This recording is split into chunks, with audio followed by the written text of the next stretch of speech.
नमस्कार मेरे प्यारे दोस्तों, स्वागत करता हूं मैं आपका wifi study Balaji YouTube channel पर। और मेरे प्यारे दोस्तों, हम पढ़ रहे हैं यूरोपियंस के आगमन के बारे में। जो पिछली वीडियो थी हमने पुर्तगालीज के बारे में देखा था और आज हम शुरू कर रहे हैं डच के बारे में। तो चलिए दोस्तों शुरू करते हैं।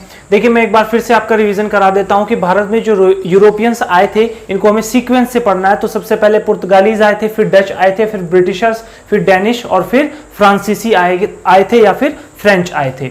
तो चलिए दोस्तों बात करेंगे डच के बारे में। तो डच में डच जो है सबसे पहला आदमी जो डच था, जो भारत में आया था, वो 1596 में आया था। उसका नाम था कार्नेलियन हाउटमैन। उसके बाद दोस्तों 1602 में इन्होंने एस्टेब्लिश किया किसको? डच ईस्ट इंडिया कंपनी को। तो ध्यान रखिएगा, मैंने शॉर्ट फॉर्म में लिखा हुआ है। तो डच ईस्ट इंडिया कंपनी को इन्होंने एस्टेब्लिश किया। उसके बाद 1505 में पहली फैक्ट्री कहां पर खोली इन्होंने? मसूलीपट्टनम में खोली।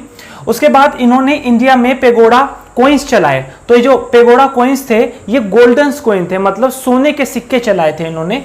उसके बाद डच ने भारत में दो उद्योग लगाए थे। कौन कौन से? कॉटन टेक्सटाइल इंडस्ट्री और दूसरा लगाया था इंडिगो इंडस्ट्री। तो इंडिगो इंडस्ट्री को हम हिंदी में बोलेंगे नील उद्योग। उसके बाद दोस्तों 1759 में वेदरा का युद्ध हुआ था। ये वेदरा का जो युद्ध हुआ था ये ब्रिटिशर्स के बीच में और डच के बीच में हुआ था, जिसमें ब्रिटिशर्स जीत जाते हैं। अभी ब्रिटिशर्स अभी आगे आएंगे। उसके बाद डच यहां से वापस चले गए थे और ये अपने वापस नीदरलैंड अपने घर वापस चले गए थे। उसके बाद दोस्तों नेक्स्ट बारी आती है ब्रिटिशर्स की। ये बहुत ज्यादा इंपॉर्टेंट है।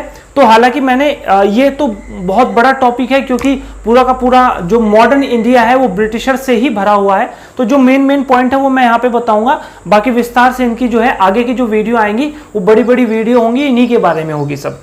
तो ब्रिटिशर्स की अगर बात करें तो जो अंग्रेज भारत में आए थे तो 1599 में पहला ब्रिटिशर्स आया था जिसका नाम था जॉन मिल्टन हॉल। ये जमीन के थ्रू आया था, क्योंकि ये भी जानना इंपॉर्टेंट है क्योंकि बहुत से लोग क्या यूरोपियन से आते, यूरोप से आते थे तो वो पानी के जहाज से आते थे, या ये भी क्वेश्चन पूछ लिया जाता है। तो ये जो है जमीन के रास्ते से आया था। उसके बाद दोस्तों जिस टाइम ये भारत में आया था उस टाइम की जो रानी थी, क्राउन था जो ब्रिटेन का, वो थी एलिजाबेथ प्रथम। और दोस्तों अकबर के कोर्ट में भी एक आया था जिसका नाम था राल्फ फिच। राल्फ फिच जो है अकबर के कोर्ट में आया था। और ये जब आने लगे थे तो इस ग्रुप को ये जो ग्रुप आ रहा था इसको नाम दिया गया था मर्चेंट एडवेंचर। उसके बाद दोस्तों 31 दिसंबर 1600 को ईस्ट इंडिया कंपनी की स्थापना की गई। और ये जो है स्थापना कहां पर की गई? लंदन में की गई। और इसका जो पहला गवर्नर बनाया उसका नाम था टॉमस स्मिथ। उसके बाद दोस्तों 1608 में ये काफी क्वेश्चन फेमस भी है। पहला और ये फेमस है, 1608 में आए थे कैप्टन विलियम हॉकिंग, जो कि जहांगीर के काल में आए थे। यहां पे मैंने लिखा भी है, जहांगीर के टाइम पीरियड में आए थे, जो कि रिप्रेजेंटेटिव थे जेम्स प्रथम ऑफ ईस्ट इंडिया कंपनी। मतलब जो एलिजाबेथ प्रथम थी वो मर गई थी और मरने के बाद जो राजा बनते हैं वहां के, उनका नाम था जेम्स प्रथम। उसके बाद दोस्तों 1611 में इन्होंने पहली फैक्ट्री मसूलीपट्टनम में ही लगाई थी। लेकिन एक चीज ध्यान रखिएगा, 1608 में निर्माण शुरू हो गया था सूरत में। आपने कई बार पढ़ा होगा कि अंग्रेजों ने अपनी पहली फैक्ट्री सूरत में लगाई थी। सूरत में शुरू कर दी थी फैक्ट्री, लेकिन वो फैक्ट्री कंप्लीट नहीं हो पाई थी, उसकी परमिशन जहांगीर ने ही दी थी। तो याद रखिएगा कि सूरत में जो फैक्ट्री थी वो 1608 में शुरू जरूर हुई थी, लेकिन वो पूरी नहीं हुई थी। वो पूरी हुई थी 1613 में। तो 1613 में अपनी स्थायी फैक्ट्री यहीं से शुरू की थी इन्होंने। लेकिन अगर आपसे पूछे कि अंग्रेजों की सबसे पहली फैक्ट्री कहां पे थी, तो वो 1911 में ही बनके कंप्लीट हो चुकी थी, वो थी मसूलीपट्टनम में। उसके बाद दोस्तों 1615 में जो है सर थॉमस रॉय ये रिप्रेजेंटेटिव बन के आए थे किसके? जेम्स प्रथम के। जैसे कि मैंने आपसे अभी बताया जेम्स प्रथम वहां के जो है राजा थे। उसके बाद 1662 में क्या हुआ कि जो ब्रिटिश प्रिंस था जिसका नाम था चार्ल्स सेकंड, उनकी शादी हो गई पुर्तगालीज प्रिंसेस से जिसका नाम था कैथरीन दे ब्रेगांजा। इनसे इनकी शादी हो गई थी और जिसकी वजह से जो पुर्तगाली थे इन्होंने बॉम्बे पर राज कर रहे थे। मतलब एक तरीके से बॉम्बे इनके अधीन था। तो पुर्तगालियों ने ब्रिटिशर्स को बॉम्बे दहेज में दे दिया था। तो कई बार यह पूछा जाता है कि किसने बॉम्बे किसको दहेज में दिया था? तो पुर्तगालीज ने जो है ब्रिटिशर्स को दिया था। नेक्स्ट पॉइंट है दोस्तों चार्ली ने बॉम्बे को, अब देखिए ये जो है राजा बनता है। राजा बनने के बाद जो है चार्ली ईस्ट इंडिया कंपनी को बॉम्बे रेंट पे दे देता है। और कितना रेंट वसूलता है उससे? 10 पाउंड पर ईयर। उसके बाद दोस्तों 1717 में अंग्रेजों ने फर्रुखशियार से स्वर्णिम फरमान प्राप्त कर लिया था। स्वर्णिम फरमान को इंग्लिश में बोलते हैं मैग्ना कार्टा। ये मैग्ना कार्टा क्या था? देखिए था क्या कि ये लोग जब एक फैक्ट्री अपनी लगा रहे थे और चीजें यहाँ पे व्यापार कर रहे थे तो इनको भी टैक्स देना पड़ता था। तो हुआ क्या था कि फर्रुखशियार ने इनको फ्री ऑफ कॉस्ट दे दिया था, मतलब इनको कोई टैक्स देने की जरूरत नहीं थी। और कहां कहां पे? बंगाल, बिहार, उड़ीसा में इनको टैक्स फ्री कर दिया था। तो यही था मैग्ना कार्टा और इसी को हिंदी में बोलते हैं स्वर्णिम फरमान। तो दोस्तों एक इसका स्क्रीनशॉट लीजिए, अभी थोड़ी सी बातें और आगे बढ़ाते हैं। चलिए दोस्तों बातों को आगे बढ़ाते हैं और अब बात करते हैं डेनिश के बारे में। देखिए डेनिश जो थे ये 1616 में इन्होंने डेनिश ईस्ट इंडिया कंपनी की स्थापना की थी। उसके बाद 1620 में इन्होंने पहली फैक्ट्री लगाई थी। कहां पर लगाई थी? तंजौर में। तंजौर कहां पर है? केरला में है। उसके बाद भारत में इन्होंने 2 व्यापार किए थे और ये 2 व्यापार कौन कौन से थे? एक तो इन्होंने चाय का व्यापार किया था और एक इन्होंने चीन के साथ व्यापार किया था। मतलब भारत में रहकर इन्होंने चीन के साथ व्यापार किया। उसके बाद 1845 में अपना व्यापार जो है ब्रिटिशर्स को ये बेच देते हैं और वापस चले जाते हैं। कहां पर चले जाते हैं? डेनमार्क। डेनमार्क से आए थे ये। उसके बाद बात करेंगे फ्रेंच के बारे में या फिर फ्रांसीसी के बारे में। देखिए ये 1664 में पहला फ्रांसीसी जो भारत में आया था उसका नाम था कोलबर्ट। तो कोलबर्ट भारत में आया था। अब ये कोलबर्ट था कौन? ये था जो फ्रेंच जो है फ्रांस का जो शासक था जिसका नाम था लुइस 14, ये उसका मंत्री था। उसके बाद दोस्तों 1668 में पहली फैक्ट्री लगाई इन्होंने। कहां पर लगाई? सूरत में इन्होंने पहली फैक्ट्री लगाई। 1672 में फ्रेंच गवर्नर जिनका नाम था फ्रांसिस मार्टिन। अब ये फ्रांसिस मार्टिन क्या करते हैं? आक्रमण करते हैं। किस पर आक्रमण करते हैं? शेर खान लोधी पर। अब शेर खान लोधी पर आक्रमण करके प्राप्त करते हैं, क्या प्राप्त करते हैं?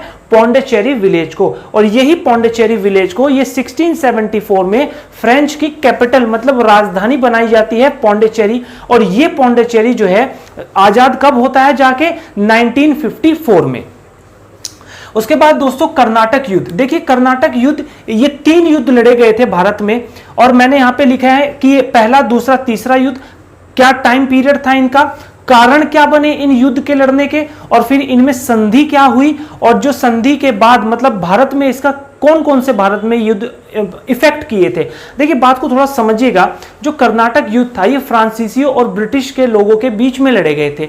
अब कारण क्या था? सबसे पहला कारण, भारत में कोई कारण नहीं बना, बात हुई थी यूरोप में। मतलब यूरोप में फ्रांसीसी और ब्रिटिश लड़ते थे और जिसकी वो आग की लपटें जो है यहां तक पहुंचती थी और फ्रांसीसी और ब्रिटिशर्स भारत में भी लड़ने लगते थे। बात को समझिएगा, यूरोप में इनकी लड़ाई होती थी और जब यूरोप में फ्रांसीसी और ब्रिटिशर्स लड़ते थे तो फिर ये भारत में भी लड़ते थे।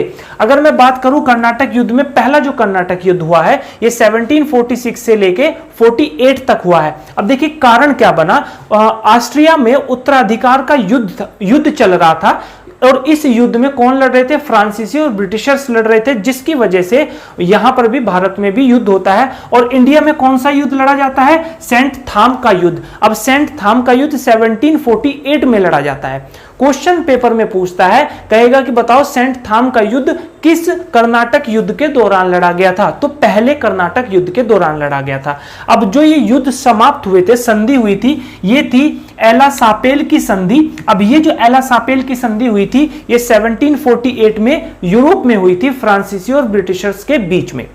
उसके बाद दोस्तों सेकंड जो युद्ध लड़ा गया कर्नाटक सेकंड युद्ध, ये 1749 से लेके 54 तक लड़ा गया। अब इसमें कारण क्या था? इसमें यूरोप कारण नहीं था, मतलब यूरोप में कोई युद्ध नहीं था, या आपस में भारत में ही लड़ पड़े। कैसे लड़े? कि जो हैदराबाद और कर्नाटक है, हैदराबाद और कर्नाटक में क्या हो रहा था? उत्तराधिकारी बनाने का युद्ध चल रहा था और एक जो हैदराबाद कर्नाटक के जो उत्तराधिकारी बन रहे थे, एक को सपोर्ट कर रहे थे फ्रांसीसी और दूसरे को सपोर्ट कर रहे थे ब्रिटिशर्स, जिसकी वजह से ये आपस में ही लड़ जाते हैं।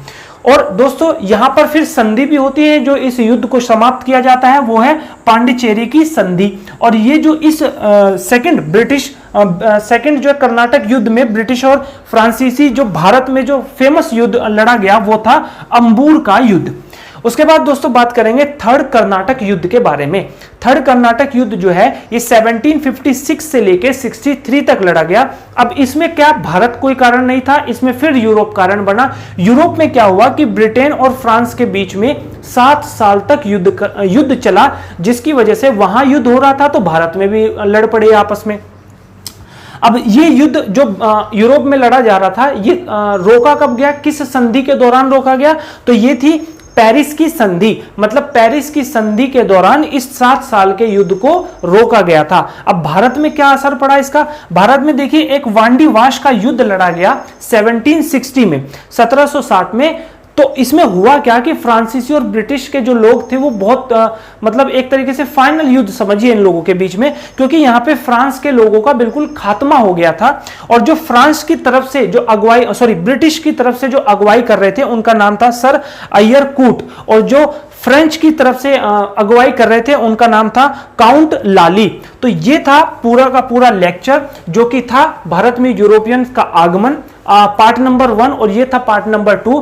तो आज के लिए इतना ही दोस्तों, मिलते हैं अगली वीडियो में। अब जितनी भी आगे की वीडियो रहेगी वो सारी की सारी ब्रिटिशर्स पे रहेगी, मतलब भारत में क्या कानून बनाते हैं, भारत में कैसे चीजें चलती है, भारत में गांधी जी कब आएंगे, भारत में कैबिनेट मिशन बनाएंगे, क्या क्या करेंगे, वो सारी की सारी इंफॉर्मेशन आगे जो रहेगी वो ब्रिटिशर्स के बारे में ही रहेगी जब तक हमारा देश आजाद नहीं हो जाता। तो आज के लिए दोस्तों इतना ही, मिलते हैं अगली वीडियो में। अगर आपको चैनल अच्छा लगता है तो इसको सब्सक्राइब कीजिए, और अगर वीडियो अच्छी लगी हो तो इसको लोगों को शेयर कीजिए। आज के लिए इतना ही, बहुत बहुत धन्यवाद।